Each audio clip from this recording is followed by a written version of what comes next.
Shalom à toutes et à tous. Très heureux de vous revenir sur la lumière qui concerne le salut de nos âmes.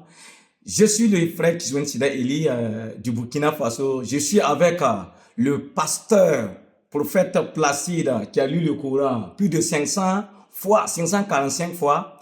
Il va nous conduire dans la lumière du Coran et de la Bible concernant les thèmes qu'il va développer ce matin. Donc, soyez attentifs. Ah oui, soyez attentifs et vous serez bénis. Voici notre premier thème. Est-ce que le prophète Mohammed est-il le sauveur de l'humanité? Voilà, nous allons voir cela avec le pasteur Placide. Il va détailler ça en 3 parties. Voici la première partie. Pasteur Placide, vous avez la parole. Merci beaucoup. Shalom à tout le monde. Salam alaikum pour nos frères musulmans. Je pense que le prophète Mohammed ne peut pas être le sauveur de l'humanité. Oui. Surtout pour ceux-là qui ont passé leur temps dans la lecture du Coran. Ça risquerait de contredire même la chaîne de transmission de la révélation, entre guillemets, Oui. du message qu'Allah Dieu aurait donné au prophète Mohammed. Oui. Pourquoi? Dans le Coran, le monde sauveur existe. Prenez d'abord la sourate 39, le verset 61 à 62. La sourate 39, 39, le verset 61 à 62. 61 à 62. Voilà, vous pouvez prendre note, parce que cela concerne là où vous allez passer votre éternité. Voilà, 61 à 62. Et Allah sauvera ceux qui ont été pieux en leur faisant gagner leur place au paradis. Nul mal ne les touchera et ils ne seront point affligés.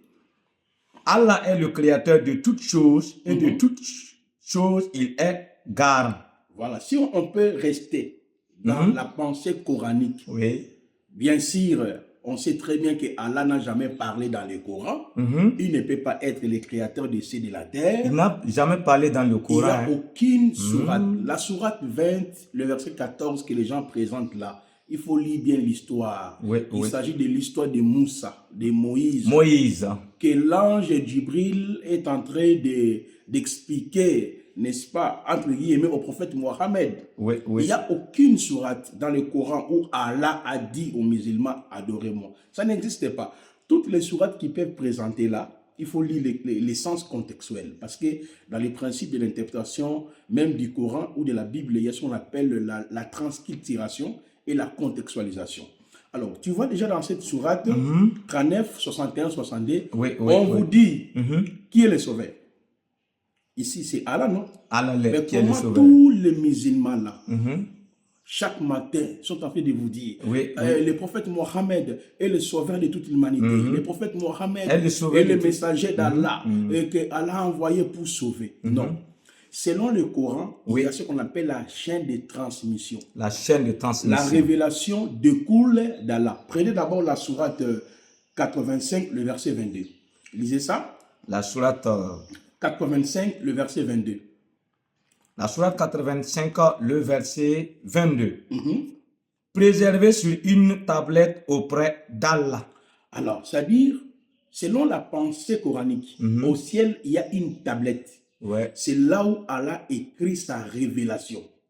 Cette tablette-là, on l'appelle aussi la mère du livre. Prenez la sourate 3, le verset 7. La sourate 3, le verset 7.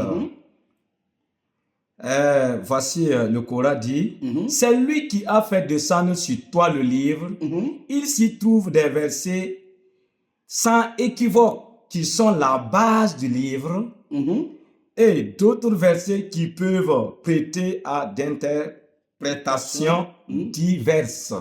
Anticipez, prenez la sourate 13, le verset 39. La sourate 13, le verset 39. Verset 39. Ah oui. Là, je parle comme un coraniste pour faire réfléchir nos frères musulmans. Lisez ça rapidement. Allah efface ou confirme ce qu'il veut en l'écriture primordial est auprès de lui. Ah, vous voyez, donc il y a ce qu'on appelle, tu peux prendre rapidement la sourate 43, le verset 4. La sourate 43, le verset 4, je peux résumer directement. 43, le verset 4. Il est auprès de vous dans l'écriture mère, c'est-à-dire l'original du ciel. Ah, vous voyez maintenant comment la révélation, Allah envoie la révélation. Nous avons vu l'expression une tablette céleste, la mère du livre, l'écriture mère. Maintenant, comment Allah transmet la révélation aux êtres humains? Ok? Oui. Selon le Coran, dans chaque communauté, Allah envoie des messagers. Donc, les messagers répètent la révélation qu'ils ont reçue de la part d'Allah. Prenons par exemple la sourate 14, verset 4. La sourate 14, lisez le verset 3 à 4. Le verset 3. Ceux qui préfèrent la vie d'ici-bas à l'au-delà obstruent c'est-à-dire aux faux gens, le chemin d'Allah et cherchent à le rendre tortueux. Ceux-là sont loin dans l'égarement. Le verset 4. Le verset 4. Et nous n'avons envoyé de messagers qu'avec la langue de son peuple, afin de les éclairer. Allah égare qui il veut et guide qui il veut. Bien sûr, ici, Allah égare, ce n'est pas un problème, mais on reste dans le contexte, dans l'esprit coranique. Allah, il dit dans chaque communauté, il envoie le messager avec la langue de son peuple. Maintenant, si le prophète Mohammed est le sauveur de toute l'humanité, il doit commencer de sauver à partir d'Adam. Ah oui. Or, selon le Coran nous présente le salut universel. Oui. Et le salut universel, c'est le salut qui dépend d'Allah. Et il y a le salut particulier. Lisez par exemple la sourate 5, le verset 69. La sourate 5, le verset 69. 69. 6-9. Voilà. Lisez rapidement. Voilà, on va aller plus rapide. 69. Ceux qui ont cru, ceux qui se sont judaïsés, les Sabéens et les chrétiens, ceux parmi eux qui croient en Allah au jour dernier et qui accomplissent les bonnes œuvres, pas de crainte sur eux, et ils ne seront point affligés. Ah, donc selon le Coran, les chrétiens, les juifs sont sauvés.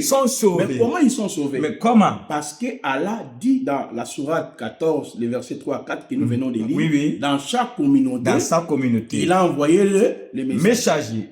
Maintenant, comment le prophète Mohammed peut être le messager ou le sauveur de toute l'humanité? Donc, il doit commencer à sauver les juifs et les chrétiens. Mais regardez comment le prophète Mohammed présente le sauveur de toute l'humanité dans le Coran.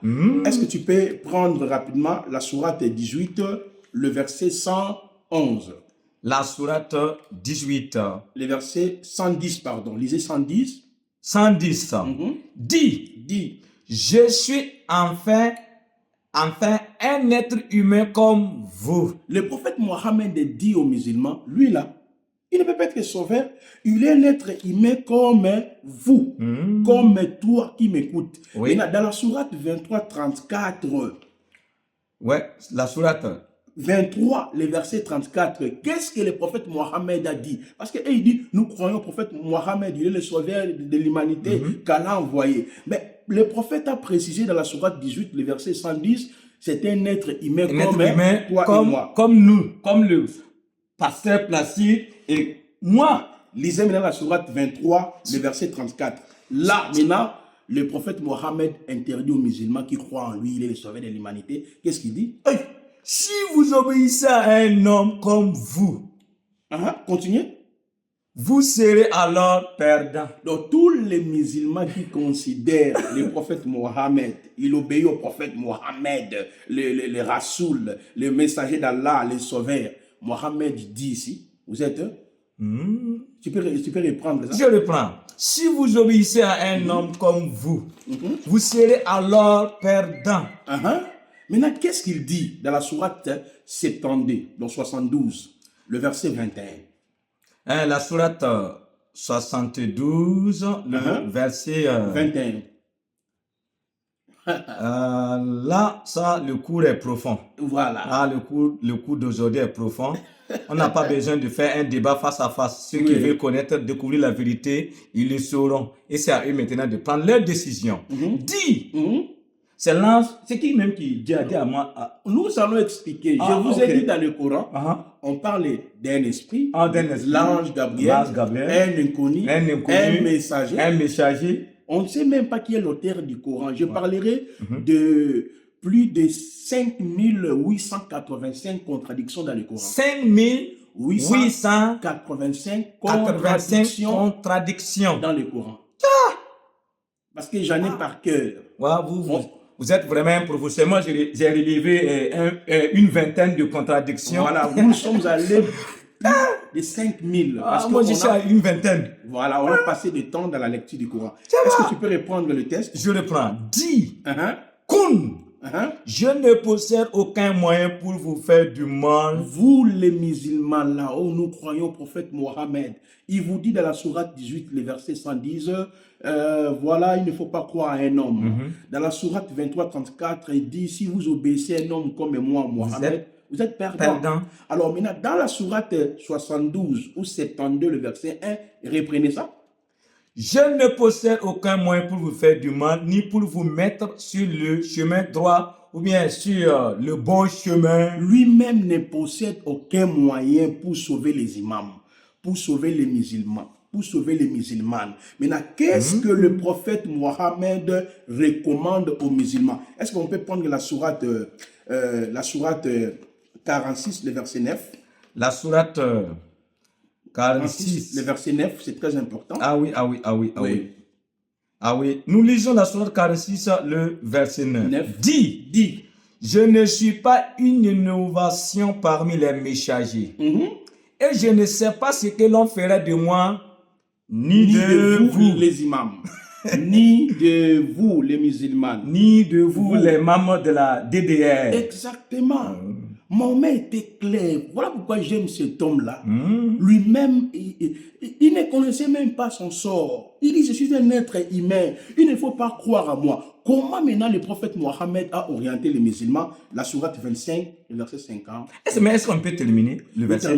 Je ne fais que suivre ce qui m'est révélé et je ne suis qu'un avertisseur clair. Nous tous, nous sommes des avertisseurs. Mais comment il est sauvé? Abdullah menti aux musulmans, il est le sauveur de toute l'humanité, Mohammed. Regardez comment Mahomet a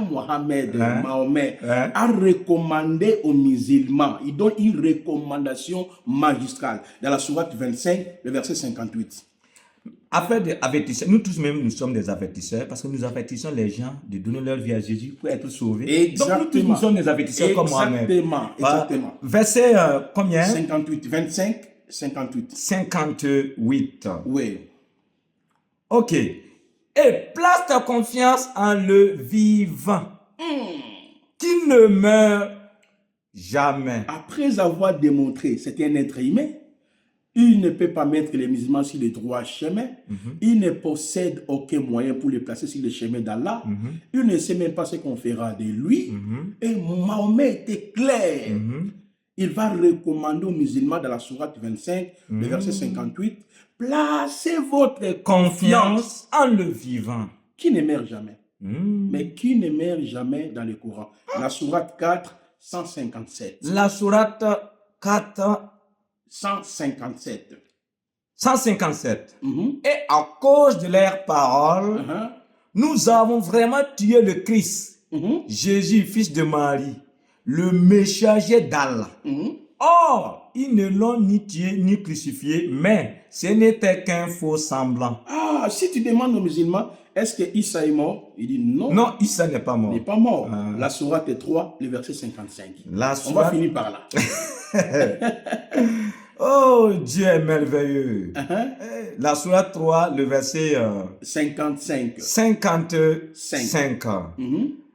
Rappelle-toi quand Allah dit, oh Jésus, certes, je vais mettre fin à ta vie terrestre et t'élever vers moi.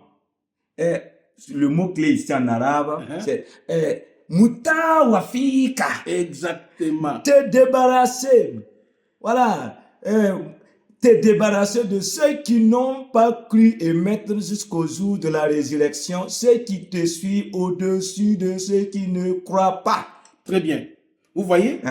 Donc, on comprend que le prophète Mohammed ne connaît pas son sort et le sort des musulmans. Oui. Il ne possède aucun moyen pour sauver les musulmans. Il interdit aux musulmans de placer leur confiance en lui, mais il présente le moyen de sauvetage.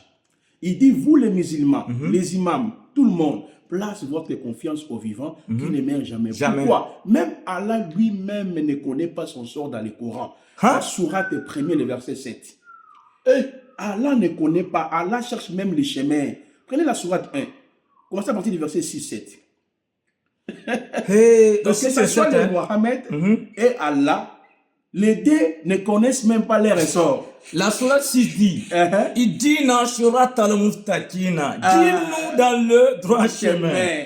Verset 7, le chemin de ceux que tu as comblé de faveur, non pas de ceux qui ont encouru ta colère ni des égarés. Sourate 1, verset 6 et 7. Est-ce que tu peux répondre ça encore? Je reprends. Guide-nous dans le droit chemin. C'est pas c'est qui demande de les guider. Ah non, et ils vous diront c'est Allah qui parle. C'est Allah qui parle. Donc, Allah, il s'adresse à qui? À qui? Allah, il veut qu'il soit guidé dans le droit chemin. Par qui? Qui va guider? Non, Allah avait déjà répondu dans la bouche du prophète Mohammed à travers l'ange Jibril, lorsqu'il avait dit, place ta confiance au vivant qui ne meurt jamais. Donc que ce soit Mohammed et Allah sont guidés par qui? Par qui? Le vivant qui ne meurt jamais. Le vivant qui ne meurt jamais. Chers amis, qui est le vivant qui ne meurt jamais? Apocalypse 1. Apocalypse 1, les versets 17 à 18. Voilà, on va lire ça. Après, on va aller avec la deuxième phase. Très bien. Ouais. Quand je te dis que j'aime ce livre, c'est magnifique. Oui. En tout cas, vraiment super. Voilà. Donc, nous sommes dans Apocalypse. Chapitre 1. Chapitre 1, le verset 17 à 18. Verset 17 à 18. Quand je le vis, je tombais à ses pieds comme mort. Il posa sur moi sa main droite en disant. Là, ça c'est Jean. Donc, comme le Allah cherchait la guidance, le prophète Mohammed cherchait la guidance, voilà celui qui peut les guider. Continuez. Oui. Il dit, ne crains point, verset 18. Je suis le premier et le dernier, et le vivant. C'est la sourate 25, le verset 58. Oui, le place ta confiance au vivant qui ne meurt jamais. Donc, le vivant ici. C'est lui, c'est Issa. Donc, on continue. J'étais mort. Et voici, je suis vivant au siècle des siècles. Je tiens les clés de la mort et du séjour des morts. Il n'est pas seulement le vivant, il est aussi le chemin. Jean 14, le verset 6. Jean. Parce que Allah cherchait la guidance dans le chemin. Oui, c'est profond. Est-ce que vous comprenez un peu que Issa là, voilà pourquoi je dis Baruch ata Adonai Eloheinu melech haolam Yehoshua, l'unique et le véritable Hachem, Elohim du vétérotestamentaire manifesté dans les néo-testamentaires, Eloah, Elai Shaddai, Yahvé, Anouki, Yahvé, Vehen, Ibadai, Moshia. Lisez maintenant Jean chapitre 14, le verset 6. Jean 14, le verset 6. Jésus lui dit, je suis le chemin. Le chemin qu'Allah cherche. Le chemin que le prophète Mohammed cherche. C'est qui? Je suis le chemin. À continuer. La vérité, Wahakan, et la vie, Wahayad. Nul ne vient au Père que par moi. Très bien. Là, c'était d'abord la première partie. Ouais. Vous avez compris que même Allah qui se présente comme le sauveur, en définitif, il dit lui-même, il ne connaît pas le chemin. Le chemin. Donc, le seul sauveur pour les musulmans et les musulmanes, les imams et tous ces voyous-là qui essaient de toucher la Bible, sont des voyous. Ils essaient de toucher la Bible dans le but d'égarer les gens. Ils ne peuvent pas. utilise la Bible pour avoir l'argent. Parce qu'avec Dawa, il fait des appels qui peut me donner pour acheter une voiture. Les débats face à face. Hein? Voilà. Donc c'est leur business quoi. C'est business. Pour avoir leur pain. Ils doivent aller étudier, ils doivent aller travailler, pas allumer les téléphones pour demander de l'argent en utilisant la Bible comme... Et puis le Coran est là, le Coran d'or. C'est la Bible. Ils ne maîtrisent même pas le Coran. Voilà, moi là, pasteur, je le prends par cœur, je vais te démontrer là. Ouais. Sans toucher même la Bible. Parce que j'ai touché la Bible à la fin, c'est pour appuyer la parole d'Allah et du prophète Mohammed. Ah oui. Merci beaucoup. Donc, shalom à toutes et à tous. Restez connectés. C'est la première partie. Nous verrons ensuite la deuxième partie.